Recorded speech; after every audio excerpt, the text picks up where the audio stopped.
It's February the 4th, 2015. I'm Dana Durnford, also known as the nuclearproctologist.org, and you can find these videos at Beautiful Girl Boy Dana. This is the boat sitting on the anchor a few weeks ago. I'm back in Prince Rupert. Yesterday afternoon, I got blown in. I couldn't make it over to the alternative site, and so I ended up coming back up the coastline because of the weather, and I have a bad leak in the front of the cabin. And when I was hitting the waves yesterday morning, I had a river running through the center of the boat, and the back part of the cabin, the water was spilling. It was about a foot high, and it was spilling over the door rise. There's a 1 foot door rise there, so it's very unstable. And so I'm not sure what that was. About enough material to seal up anything. I'm going to head back out after this video is uploaded. But the last time I was in town, I never got a chance. I just spent 5 days out there, and I only had a chance to put out a quick plead for donations, and everybody responded. And so I'm extremely grateful that I'm able to go for several weeks without begging every single video or being frantic making videos, because it usually takes 5, 6, 7 days to get the money in my account. And as it is right now, I got just enough money to get out of Dodge, but there's more money coming in. It'll show up over the next 3 and 4 days, and so when I come back in, I'll be okay again. So I'm extraordinarily grateful that I got this far with it. We got bad weather along the coastline of British Columbia for the last 8 weeks, but we got some good weather. I'm able to hide in amongst some islands, but right now we got a problem. We got tide is only in the dark up on the north end of Vancouver or British Columbia, the north coast of British Columbia. And so I'm going to move down a couple of 100 nautical miles. I'll make it halfway down probably tonight before it gets dark, and I'll get up and get down to the coastline tomorrow morning. And I'm probably going to go into Shearwater across from Bella Bella and get a hotel room for a week. It's been 8 weeks on the boat. I'm worn out, and it's going to be only be able to get a couple hours a day in with the tides until the 15th, which is another 11 days. And so it's time for me to take a break anyway, but I'll still get out every day that the tide allows us, the wind allows us. And I just wanted to cover a couple of topics. Japanese and the US government expert says West Coast was hit by radioactive plumes from both massive Fukushima explosions. From both. There was 4 detonations at Fukushima. 4, folks. Not 2, but 4. And anybody's not familiar, let me give you a quick run through. Japan had a massive 9 magnitude. Now an 8 magnitude and a 9 magnitude, the difference is 100-fold. So a 7 to an 8 is 100-fold in what a 7 was.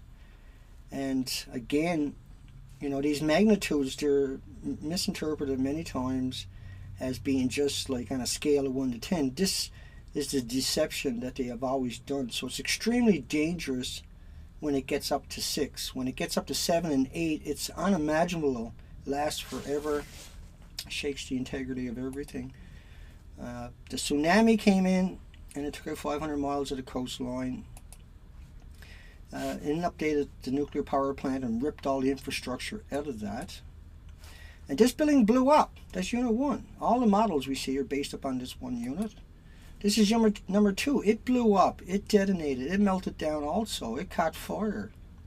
It lost its inventory. It's not in that model. This is unit 3. You put that one in the model, finally. But look at it. Everything is missing. A 10-story building. All the fuel pools. Now, the fuel pools would have had the reactor cores. The cores are taken out, brought upstairs, and put into the fuel pool up there to cool down for 5 or 10 years. And that's missing. And that had many, many reactors. So, you see the reactors missing here, but all the reactors are missing that were stored above it. And just because they call it spent fuel don't mean it's spent. That's why we have terrorist laws. That's why we have nuclear repositories, because this stuff is dangerous. till the end of time. And Unit 4 blew up too. None of those are in the models. Let me come back to what he was just talking about. From boat massive Fukushima explosion. But it never stopped releasing it. Map of LA and San Francisco covered in red cloud, removed from the latest paper. The total releases were clearly larger. Well, each reactor had around 2,500 tons, 5 million pounds. And so the fuel pool would have had around 25 million pounds, around 10,000 tons. And so each of those reactors, inventories in the fuel pool and the cores, all together, you're looking at minimum, you're looking at 10 tons. And into perspective, that's 20 million pounds. 20 million pounds, 20 million pounds, 20 million pounds. 20 million pounds, 20 million pounds, 20 million pounds plus. We don't know how much exactly was in the spent fuel pools, but there was probably double or triple the numbers I'm giving you. Okay, bear with me. And so I'm not sure how good you can see that, because that's the way it works with the desktop presenter. But 5 million pounds, 5 million pounds for each reactor. 3,450 assemblies, 80 rods in assembly. Each rod is 12 feet long, and each rod weighs 18 pounds. So around 5 million pounds. But you want to multiply that by grams, so 28 grams in a pound. And so now you're talking about 140 million grams. And the reason I'm doing it that way is because a gram produces more radioactive elements, atoms, than all the grains of sands and all the beaches on the planet. An atom will give you cancer in 5 or 10 years. And so you're talking about 140 million atoms, 140 million grams, 140 million times every grain of sand on the beaches and atoms. And you're talking about that for each reactor times 5. So very, very big numbers, and enough atoms to kill every mammal on this planet, including the human species. And so none of that is going to be in these models, but the ongoing constant releases. And once again, you know, West Coast hit by radioactive plumes. And that's the only time we ever see the word plumes, ever, from both massive Fukushima explosions. Well, once again, there was 4 massive explosions, and all the fuel pools were lost. The inventories of the fuel pool were the cores from the reactor, and they're all missing also. They all caught fire, detonated. So these models are very deceptive, what they're telling you, but at least they're coming up and telling us something. As for this one here, officials alarmed that several types of marine mammals began washing up in California. Well, the thing about California had 45,000 45-gallon drums dumped off in that reserve, that wildlife reserve 30 miles off San Francisco. This is yellow cake. This is like the fuel rods detonating. Is no different in its toxicity.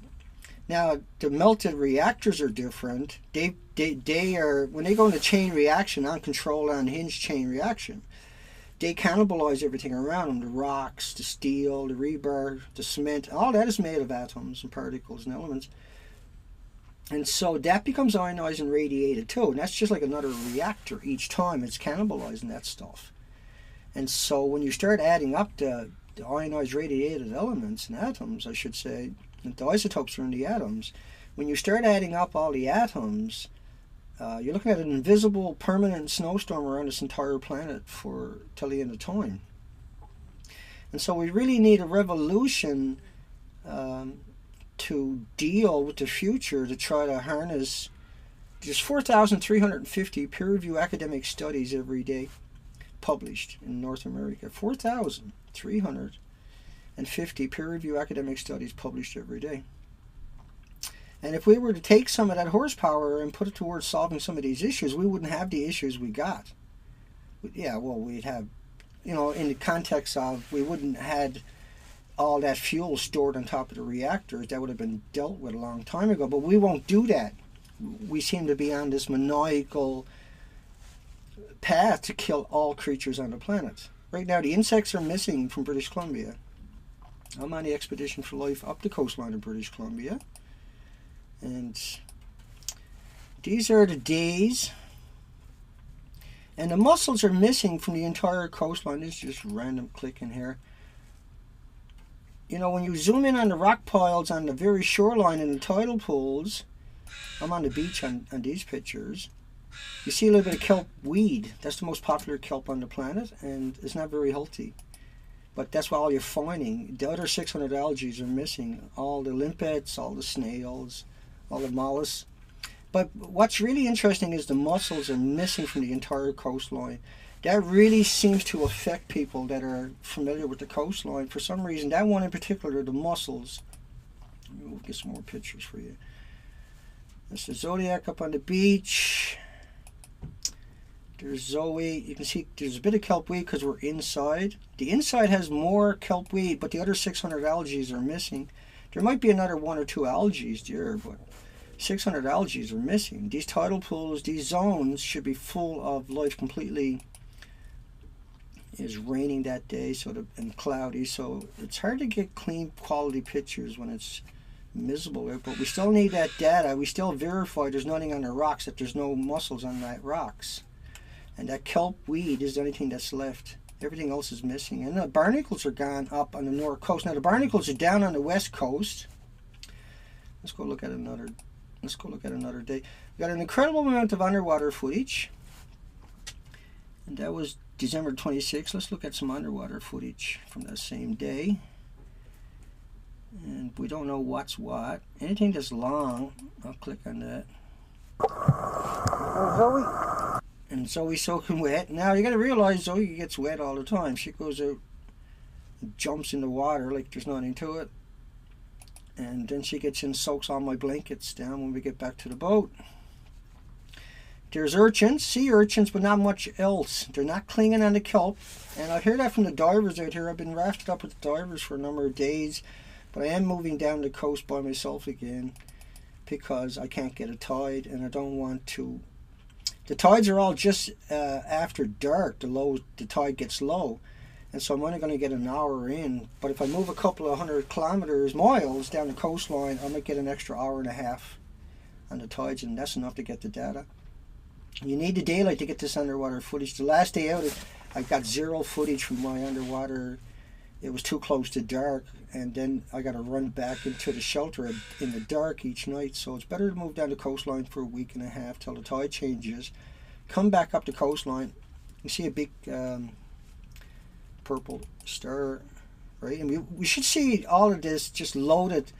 And the sea urchins, they're not actually sitting on kelp in any of the footage, which is really strange. And the bull kelp, and the divers admit this, is very sickly looking. But I asked them, I said, do you see the sea urchins climbing the kelp? And they said, no, actually, no. I said, yeah, because it's too thin. And he said, yeah, you're probably right. Because they don't understand. What they do know, there's something going on, but no one told them about Fukushima. No one told them about Japan's radiation. No one told them anything. And so the divers right now are out there targeting these urchins. They're only going to pick 2% of whatever they see. They only want the 3-inch urchin. They'll leave everything, all the small ones and bigger ones behind. So they're only going to selectively pick these little urchins. And there could have been a few sea cucumbers there. They are reporting that they are seeing quite a few sea cucumbers, but not what, when they thought about it, is not what they're used to seeing. Sea's raining and miserable. I still go out every day. Yesterday I went to run across the Hartley Bay, and I started taking an amazing amount of water through the cabin, and I had to change course and go up the coastline and then come down through the inside passages. So I had to put another 40 nautical miles on the boat to avoid sinking it, and that's okay. Sometimes you got to do that. I got the material to fix it. I know roughly where the leak is too. I just got to clean out the front of the boat and get at it. And I'll do that later today when I come to a stop down the coastline. But I wanted to put out a little video so people can understand what's really going on with me and where I'm to, how I'm doing this. This is all crowd-funded. That boat is paid for, all that equipment, all the material, the stove, the engines, everything you see there is paid for by donations. And the trip is ran every day on donations. All the expenses are donations. And that's why I've been staying on a boat, living on this little tiny boat for 2 months. That's the crow. He's trying to steal Zoe's little bit of food out there. And Zoe won't let him, of course, but that's besides the point. But I just want people to understand that when I look around the boat, that's what I see, is I see all the people that donated. That was my comment. And Dr. Chris Busby claims nuclear reactors releases in the US are the biggest threat. So our crow really wants Zoe's breakfast bad time. Threat to Fukushima. Will someone tell this insider the jet streams and the ocean currents are real? And I haven't had a chance to blog this out. But I just talked about San Francisco. He doesn't mention the 45,000 barrels dumped 30 kilometers off that coastline for some reason. And we never seen a full meltdown before Fukushima. And they have 3 100% meltdowns, and number 4 is destroyed, and all the fuel inventory has been lost. But 3 100% meltdowns, meltouts, and 100% fuel pool inventory lost.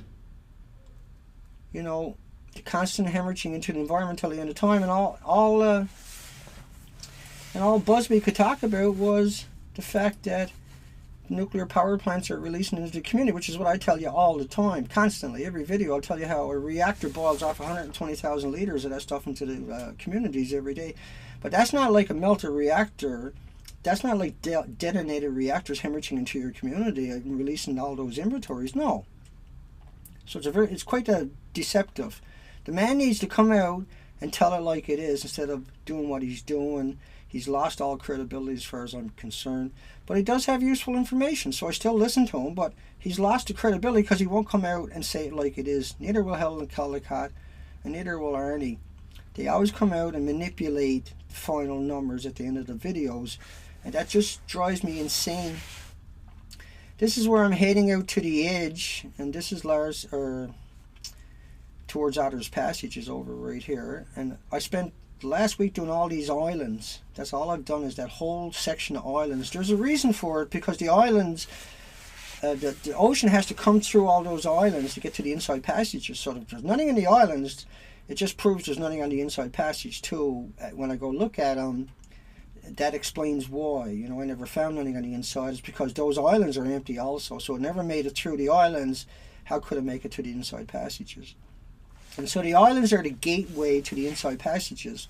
When you look at that, whatever life is there, you should find it on the inside.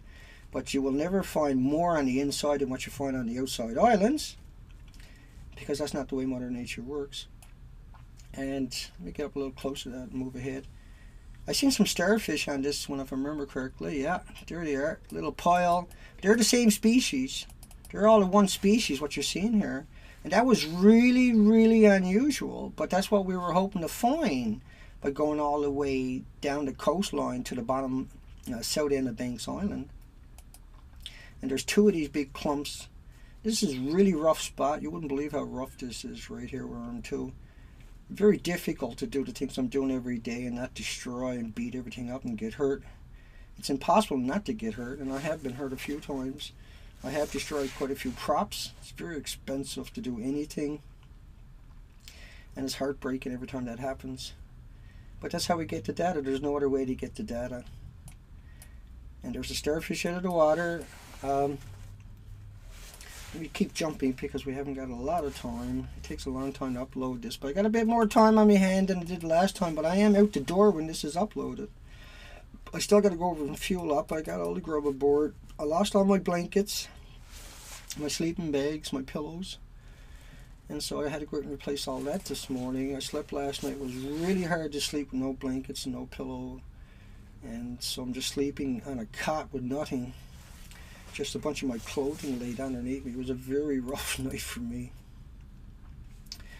And don't ask me. Oh, I'm collecting rainwater, and the idea was to do samples, and that never happened because it turned into a storm there. But anyway, I was collecting rainwater. I'll do that again when I go back down. Try again. Let me go back. Let's pick another date here. Let's come down towards now Pitt's Island was up the inside end, and so let's go South Bank Island one more time on the 25th. underwater or up above. Let's go look for mussels one more time on this and we'll call it a video.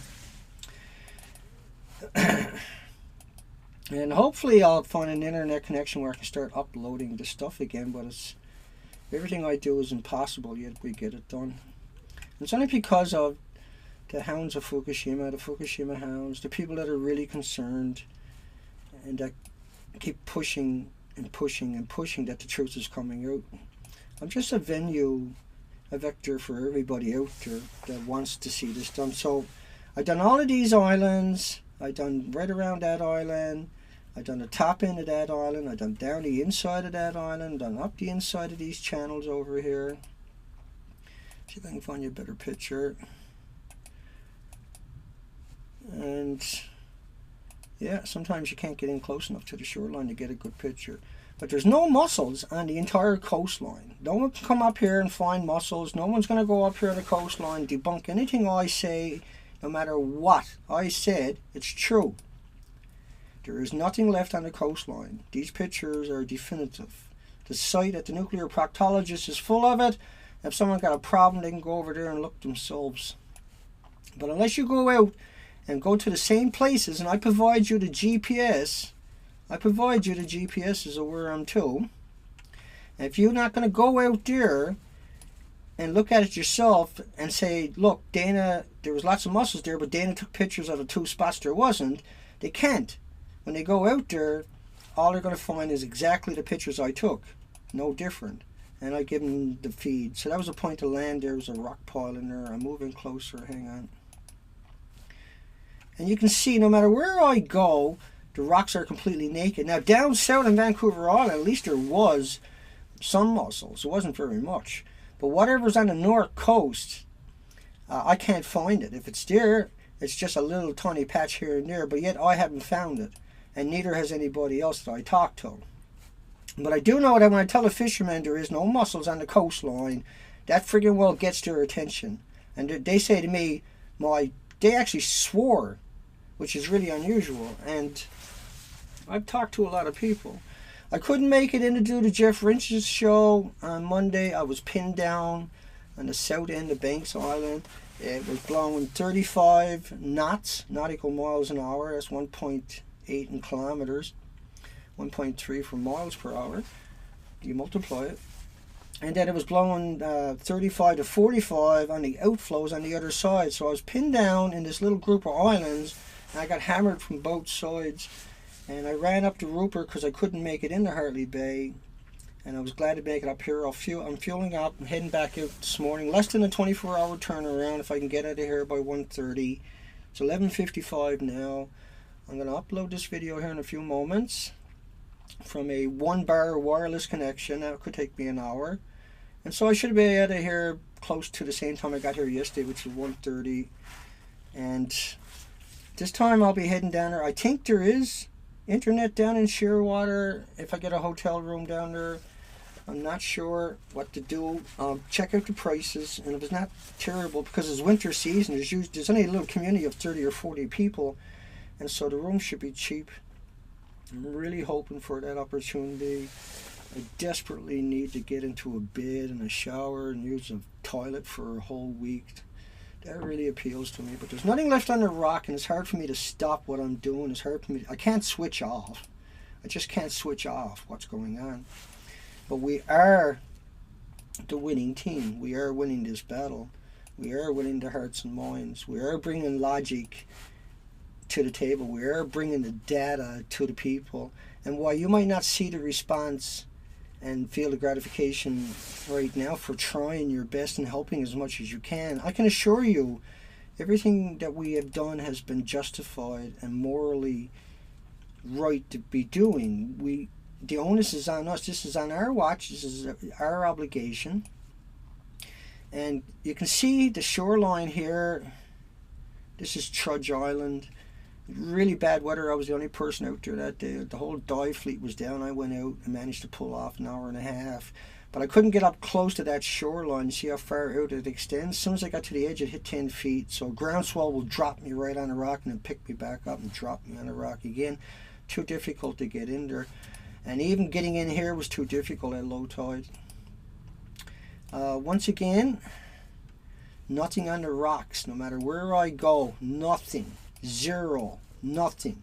British Columbia has been annihilated. There should be 78 species of sea anemones. There should be 70 species of sponges. There should be 600 algae. There should be 58 species of starfish. There should be 6,500 invertebrates. There should be all kinds of whelks and snails and periwinkles. Mollusks should cover every rock in British Columbia's coastline, interior and exterior, inside, way inside, up the channels and right to the very outside, should be completely covered in mussels. If nothing else grows there, mussels covers everything. Yet there's not a single mussel to be found. Extremely scary, very worrying, and very real. And so our worst fear is true. There's an extinction. This is an extinction level event. The filter feeders were taken out. The phytoplankton were taken out. They're the basis of the food chain, the basis of the oxygen chain for the entire planet, and the biggest carbon sequesterer on the planet. So when you knock that out of the food chain, everything else will fall, and has fallen in less than 4 years. So once again, hugs for everybody. I know I don't get to spend any time making videos at all. And it was very difficult for me to find the time to sit here and put this together, get all the equipment lined up, get some peace and quiet, and actually whip out a video for everybody so that keep people on track as much as I can. But the entire coastline is missing every species. Now, just a quick note, the high tide line should be full of unique species, all of British Columbia. See, British Columbia doesn't get ice in the winter, it doesn't get snow, it doesn't get, you know, it's a very unique place. It's rainforest all along this entire coastline. You can see the rainforest comes right up to the shoreline.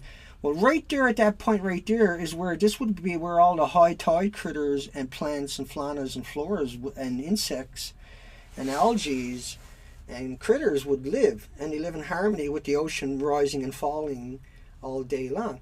And they're missing too.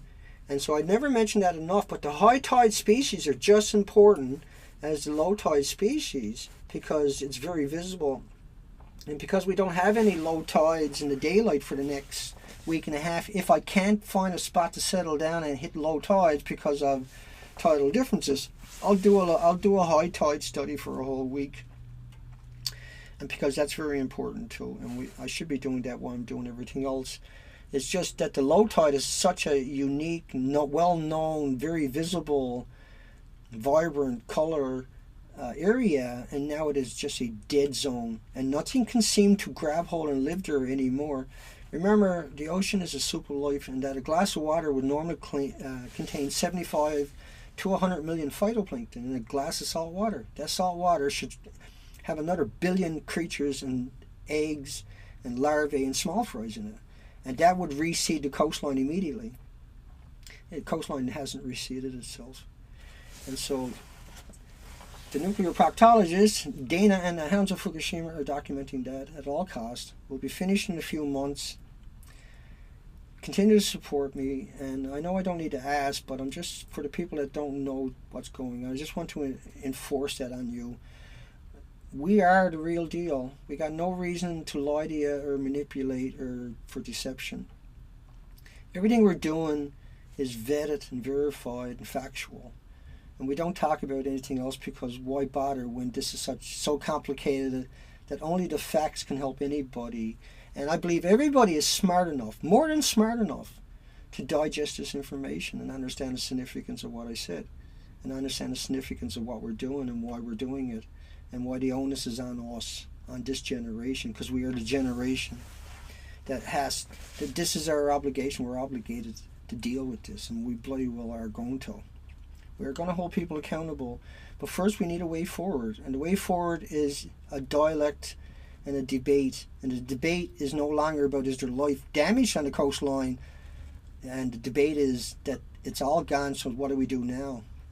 Well, 4,300 peer-reviewed academic studies, just a single day worth could change the game for the future, and we're going to get that at all costs. Because what's going on here is an extinction level event. It's no different than a big meteorite coming at this planet, except we can't see it. That doesn't mean it's not real. Just because you can't hear it or feel it or taste it or smell it doesn't mean an atom doesn't exist, because it does. Hugs for everybody. my utmost respect for everybody that's reached out, called me, tried to help in any way. And just because you don't have money don't mean you can't help. You share the video. That's how people find us. That's how people get the information. And so it's a two-sided table that we need both sides covered all the time. It's up to you folks to do this. I'm not here to do that. I'm on the ocean. It's up to you guys to really push back. It's up to you folks to make that sacrifice to push this out there. I can't do it because I'm out on the ocean getting the data and taking the beatings. And in a couple of months that'll be over and I won't have to do this no more. And I can guarantee you it'll be my turn and all will rise. Hugs for everybody. Hold your heads up. We're off again in a few hours. I'll wait. There's lots of time today, so I'm going to wait. Let this upload. Put some tags in there. As soon as it's up, I'm out the gate to get the fuel, and then I'm straight out to harbour. And because it's good weather, I want to make it down the coastline 100 miles today and another 100 nautical miles tomorrow and get on the grounds tomorrow afternoon when the tide falls. Hugs again, folks. Take care.